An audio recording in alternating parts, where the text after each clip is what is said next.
Hello viewers, very very good morning. मैं आशा करता हूँ बहुत अच्छे होंगे, अपने सेहत और पढ़ाई का बहुत ही अच्छी तरह से ध्यान रख रहे होंगे।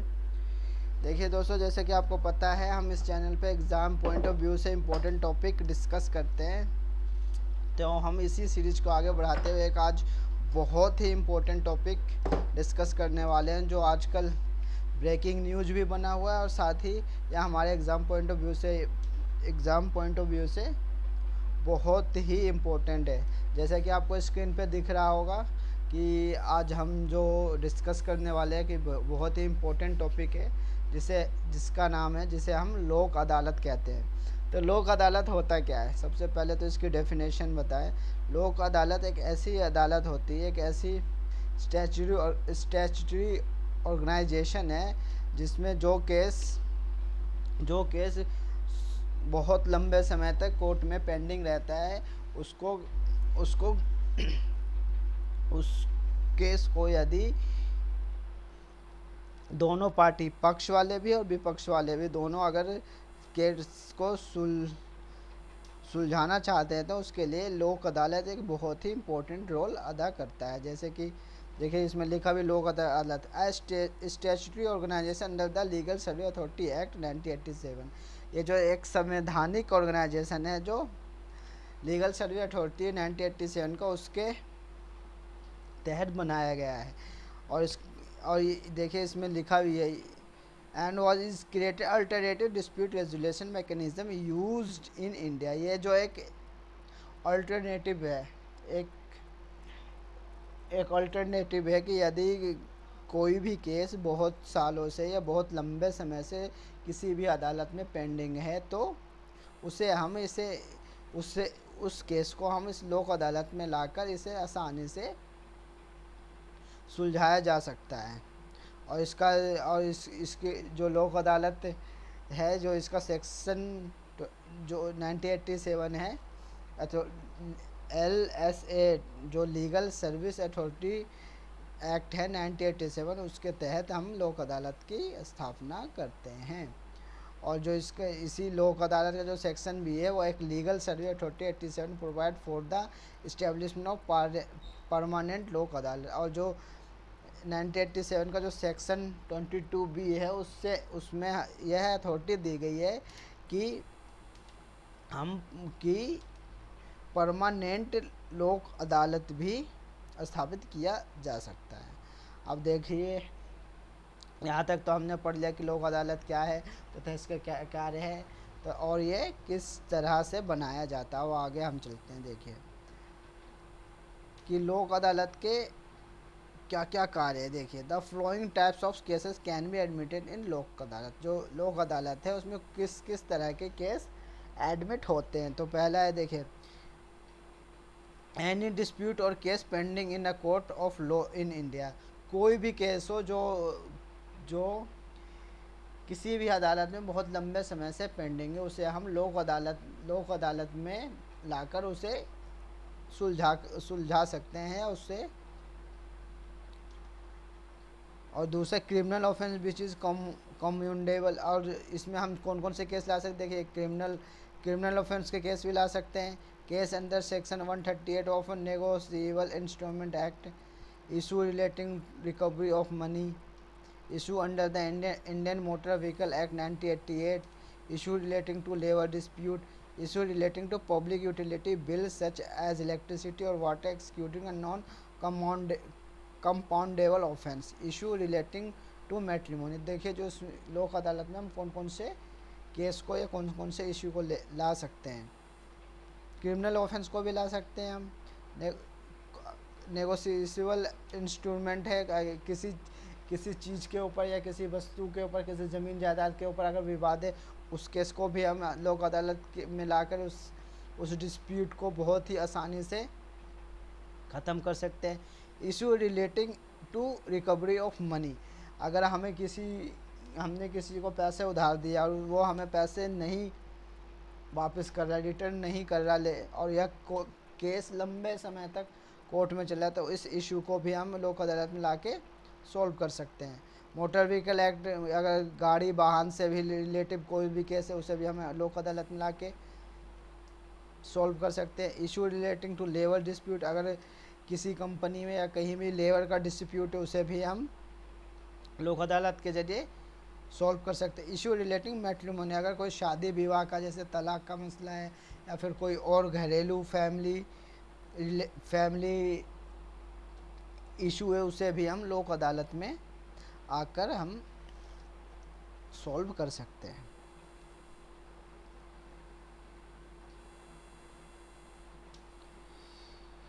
ये देखिए ये बहुत ही इम्पोर्टेंट है ये, जिसे तो आप ये देखिए, any case pending before the court can be refer to Lok Adalat for settlement if, कोई भी केस को, अब एक क्वेश्चन है हमारा ये भी बन जाता है कि हम किस तरह के केस को लोक अदालत में ला सकते हैं। तो एनी केस, कोई भी केस हो जिसे अगर दोनों पार्टी पक्ष एंड विपक्ष सेटलमेंट के लिए तैयार थे तो उसे हम लोक अदालत में ला सकते हैं। Party agree to settle the dispute in Lok Adalat or one of the party apply for referral of the case to the Lok Adalat और court is satisfied that the matter can be solve by a Lok Adalat. दोनों party पे इसकी जो first condition यही है कि दोनों party agree होनी चाहिए केस को सॉल्व करने के लिए, और उसमें कम से कम एक पार्टी इस इस केस को लोक अदालत में ट्रांसफ़र करवा सकती है। और समझ में आ गया क्या है कि कोई भी केस हो, केस को हम लोक अदालत में ट्रांसफ़र करवा सकते हैं और दोनों पार्टियों में से एक पार्टी कम से कम इस केस को लोक अदालत में ट्रांसफ़र करने के लिए, रेफ़र करने के लिए तैयार हो, और लोक अदालत और court is satisfied that the matter can be solve by Lok Adalat. और जो ये जो केस ट्रांसफ़र हुआ है लोक अदालत में, इसके लिए वो जो दोनों पार्टी उन्हें सेटिस्फाई होना चाहिए कि उन्हें यह यकीन होना चाहिए कि लोक अदालत में हमारे जो डिसीजन लिया जाएगा वो हमारे भले के लिए होगा और यह केस यहीं पे रिजॉल्व हो जाएगा। आगे चलते हैं। और एक ये देखिए बहुत ही इम्पोर्टेंट है, ये आपको स्टेटमेंट दे के क्वेश्चन आपसे पूछा जा सकता है।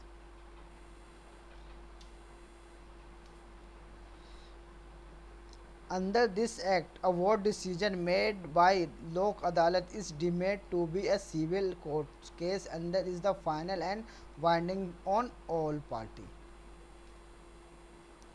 ये जो लोक अदालत का जो डिसीजन होगा वो फाइनल होगा और दोनों पार्टियों के ऊपर बाइंडिंग होगा। मतलब कि लोक अदालत ने अगर कोई डिसीजन ले लिया तो ये दोनों पार्टियों के लिए बाइंडिंग होगा और इसके बाद आप किसी भी अदालत में इस केस को चुनौती नहीं दे सकते। तो ये जो लोक अदालत है, लोक अदालत का जो फैसला होगा बिल्कुल अंतिम और फाइनल जजमेंट होगा कि इसके बाद आप कहीं भी इस केस को किसी भी अदालत में अपील नहीं कर सकते। ये बहुत ही इम्पोर्टेंट टॉपिक है, इसे तो आप वेरी वेरी इंपॉर्टेंट लगा लीजिए। देखिए मैंने आपको अंडरलाइन कर दिया। No appeal against such an award lies before any court of law. देखिए इसमें लिखा है कि आप किसी भी कोर्ट में इसके फैसले को चुनौती नहीं दे सकते। If the party are not satisfied with the award of the Lok Adalat through there is no provision for an appeal against such an award, they are free to initiate litigation and approaching the court of appropriate jurisdiction. कि जो ये अभी मैंने आपको बताया वही लिखा है कि ये जो लोक अदालत ने जो फैसला सुना दिया उसके बाद दोनों पार्टियों को मानना ही पड़ेगा और दोनों पार्टियों पे बाइंडिंग है। इसके बाद वो किसी भी अदालत में जाकर अपील नहीं कर सकते। और ये देखिए ये आपको मैंने पहले ही बताया, जो 1987 का जो था एक्ट, उसमें ये कहा गया है, अल्टरनेटिव बनाया गया है कि अगर आप केस किसी भी डिस्प्यूट को, किसी भी लड़ाई झगड़े को कोर्ट में ना ले जाकर लोक अदालत में भी उसे सॉल्व करवा सकते हैं। और लोक अदालत एक बहुत ही इजी, बहुत ही सिंपल प्रोसेस है जिसमें कोई भी आदमी अपने केस को वहाँ पर रेफ़र करवा सकता है और अपने डिस्प्यूट को ख़त्म करवा सकता है। लोक अदालत के फ़ायदे बहुत है। लोक अदालत बनने से एक तो जो कोर्ट है हमारे, हाई कोर्ट और सुप्रीम कोर्ट है, डिस्ट्रिक्ट कोर्ट, उन पे वाइंडिंग कम, उनका उनके काम करने का बोझ कम होगा। लोगों को बहुत जल्दी न्याय मिल जाएगा। और जो लोक अदालत है उसमें पैसे भी बिल्कुल नाम मात्र के पैसे खर्च होते ही नहीं, होते ही नहीं हैं। यह बिल्कुल फ्री ऑफ कॉस्ट है। और इफ़ यदि कोई केस के पैसे पहले से सबमिट है तो वो केस लोक अदालत में ट्रांसफ़र होने के बाद उसके पैसे भी रिफ़ंड हो जाते हैं। तो ये जो लोक अदालत का प्रक्रिया बहुत ही ईजी, बहुत ही सिंपल है कि हम अपने डिस्प्यूट को किसी कोर्ट में ना ले जाकर अपने आप ही दोनों पक्ष एग्री होकर अपने डिस्प्यूट को रिजॉल्व करवा सकते हैं। ये देखिए वेरी वेरी इंपॉर्टेंट क्वेश्चन आ गया कि पहला लोक अदालत कब और कहाँ हुआ था। तो चलिए ये भी मैं आपको बता देता हूँ।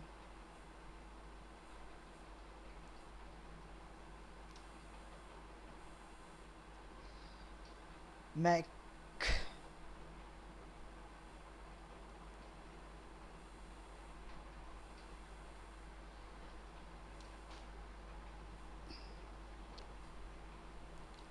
मैकेनिज्म द फर्स्ट लोक अदालत वेर हेल्ड इन गुजरात। ये देखिए बहुत ही इंपॉर्टेंट क्वेश्चन है। अगर किसी एग्ज़ाम में इस टॉपिक से वन लाइनर क्वेश्चन बनना है तो 90% चांस है इसके बनने के कि पहला लोक अदालत कहाँ स्थापित किया गया था। तो पहला लोक अदालत गुजरात में 1982 में एंड चेन्नई में 1986 में। तो पहले कहाँ स्थापित किया गया था? 1982 में गुजरात में, उसके बाद चेन्नई 1986।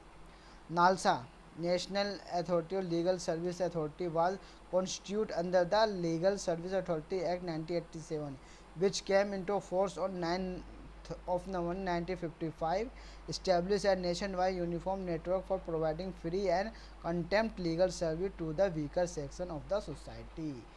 ये जो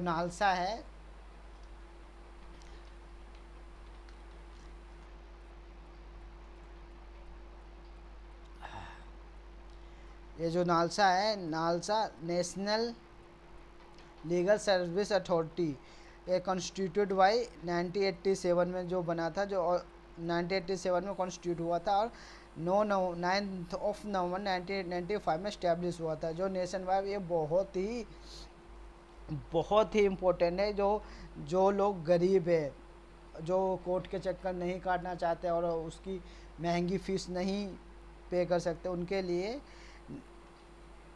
लोक अदालत एक संजीवनी बूटी के तरह काम करेगा, क्योंकि यह बिल्कुल फ्री ऑफ कॉस्ट है और यहाँ लोगों के डिस्प्यूट को बहुत ही ईजी वे में और बहुत ही आसानी से बहुत ही जल्दी रिजॉल्व कर दिया जाता है।